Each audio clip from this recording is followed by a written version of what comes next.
আসসালামু আলাইকুম প্রিয় দর্শক, একটা শিরোনাম আপনাদেরকে আগে দেখাই। এটা প্রথম আলো থেকে নিয়েছি। শিরোনামটা হচ্ছে বিনা প্রতিদ্বন্দ্বিতায় বিএনপিপন্থী আইনজীবীদের বিজয়ী ঘোষণা।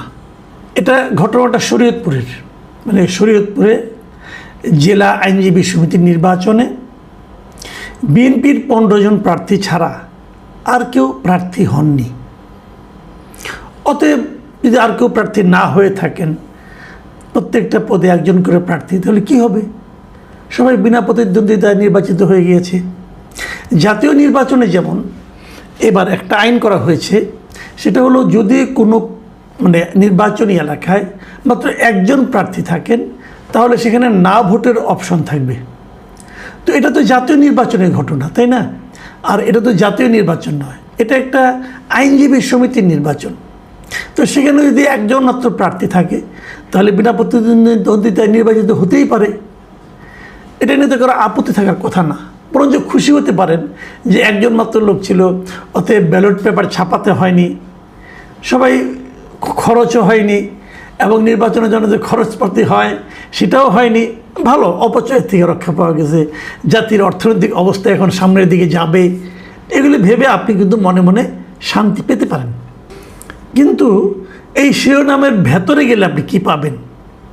সেই ভেতরে যাওয়ার আগে আমি বরং আরেকটা পত্রিকার একটা শিরোনাম পড়ে শোনাই। সেটা হলো দৈনিক কালের কণ্ঠের শিরোনাম। কালের কণ্ঠের শিরোনামে কি আছে? যে মনোনয়ন দাখিলে বাধা, বিনা প্রতিদ্বন্দ্বিতায় জয়ী বিএনপিপন্থী আইনজীবীরা। এখন এই শিরোনামটা পড়ে আপনার কাছে একটু খটকা লাগছে না? যে মনোনয়ন দাখিলে বাধা কেন? কে কাকে বাধা দিল? অথবা বাধা দেওয়ার ফলে কি হলো? বাধা দেওয়ার ফল হলো যে বিএনপি প্রার্থীরা ছাড়া আর কেউ মনোনয়নপত্র দাখিলই করতে পারেনি। এই শিরোনামটাতে একটু ভুল আছে। ভুলটা কোথায়? ভেতরে নিউজটা পড়ে আমি জানি বুঝলাম। ভুল হলো মনোনয়ন দাখিলে বাধা নয়, কিন্তু আসলে মনোনয়নপত্র তুলতেই দেওয়া হয়নি আর কাউকে, অন্য আর কাউকে মনোনয়নপত্র তুলতেই দেওয়া হয়নি। এই নির্বাচনের তফসিল ঘোষণা করা হয়েছিল এই মাসের 2 তারিখে।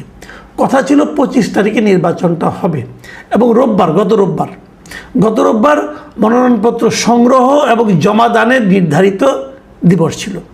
সেদিন ওই সমিতি ভবনের নিচতলার হলরুমে 5 সদস্যের নির্বাচন কমিশন বসেছে। তারা বসে মনোনয়নপত্র বিক্রি শুরু করেছে। ঠিক এ সময়ে হলরুমের দরজার সামনে বিএনপি সমর্থিত আইনজীবীরা অবস্থান নিয়েছে, এবং ওখানে বসে তারা স্লোগান দিয়েছে, এবং অন্য কোনো প্রার্থীদেরকে সেখানে ঢুকতেই দেয়নি। তা না ঢুকলে তারা মনোনয়নপত্র সংগ্রহ করবে, সংগ্রহ করতে পারেনি, জমাও দিতে পারেনি। খুবই ইন্টারেস্টিং। কিন্তু আপনি মনোনয়নপত্র তুলতেই পারবেন না। এটা আগে আমরা দেখতাম, সাধারণত এই ধরনের ঘটনা ঘটতো। কিছুদিন আগে আরও আমি একাধিক নির্বাচনের খবর পেয়েছি, অন্তর্বর্তীকালীন সরকারের সময় হয়েছে, এবং ইন্টারেস্টিংলি আমাদের সাংবাদিকদের মধ্যেও হয়েছে। অনেক জায়গায় নির্বাচনই হয়নি, নির্বাচন হতে দেওয়া হয়নি, নানা ছুতানাতায় নির্বাচন পিছিয়ে দেওয়া হয়েছে।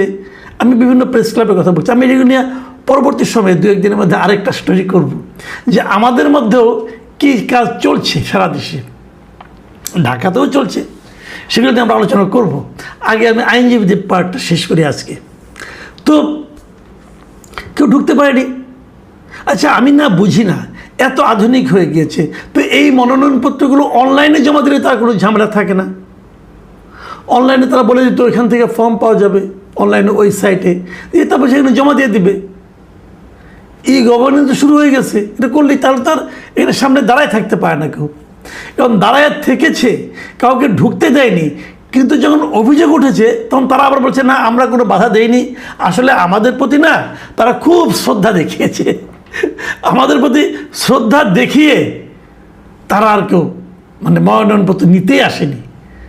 তারা ভেবেছে যে আমরা এত ভালো, এত যোগ্য, আমরা বিএনপি করি, আমাদের সরকার আছে, অতএব আমাদের চেয়ে যোগ্য আর কেউ থাকতে পারে না। এই যে মানসিকতাটা না, এটাকে কি বলে? এটা কি গণতন্ত্র বলে? অথচ আমরা কিন্তু এই গণতন্ত্রের জন্য অনেক দিন ধরে আন্দোলন করছি। এই বিএনপি একটা সঠিক ভোটের জন্য কতদিন ধরে আহাজারি করেছে, আন্দোলন করেছে।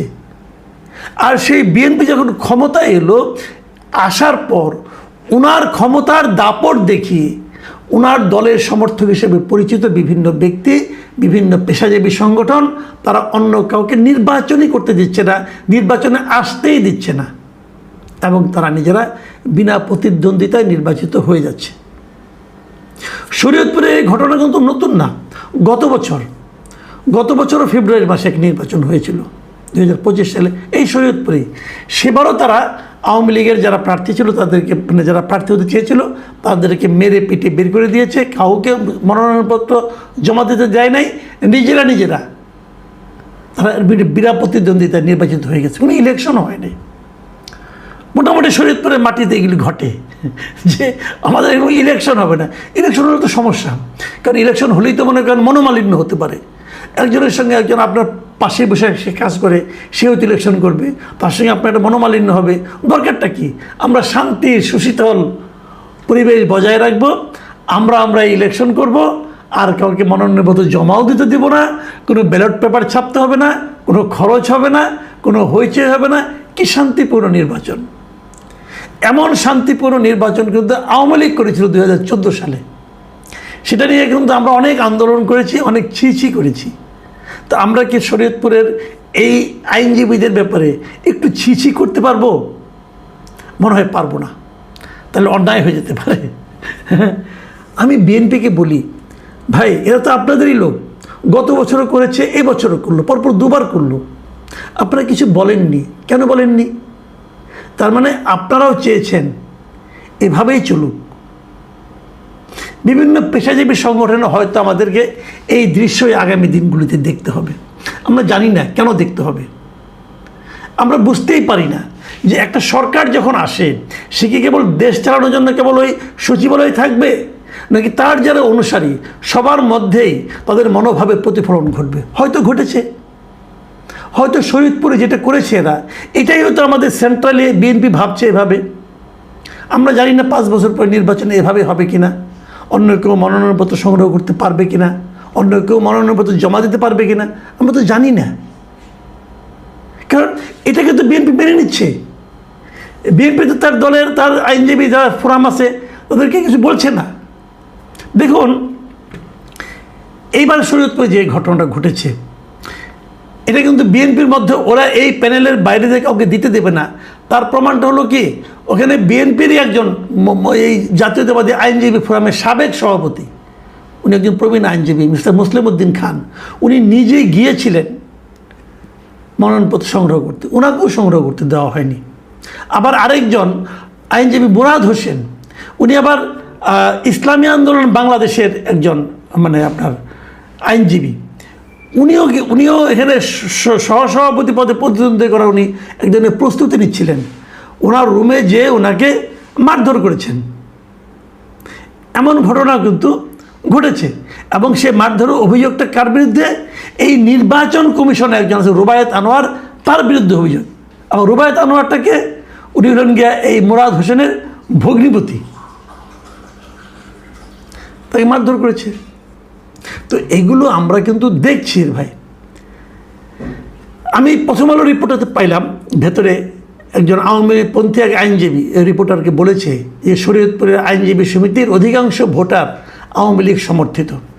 বিএনপিপন্থী আইনজীবীরা জানেন সবার অংশগ্রহণে ভোট হলে তারা জিততে পারবেন না, তাই 2 বছর ধরে আমাদের মনোনয়নপত্র সংগ্রহ করতে দেওয়া হচ্ছে না, রোববারও বাধা দেওয়া হয়েছে, অনেককে চেম্বারে গিয়ে গালিগালাজ ও হুমকি দেওয়া হয়েছে।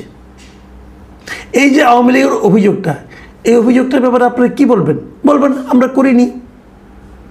তো আপনি করেননি, কেউ নির্বাচন আপনাদের প্রতিদ্বন্দ্বিতা করলো না, তো সেটাকে আপনারা কি বলবেন?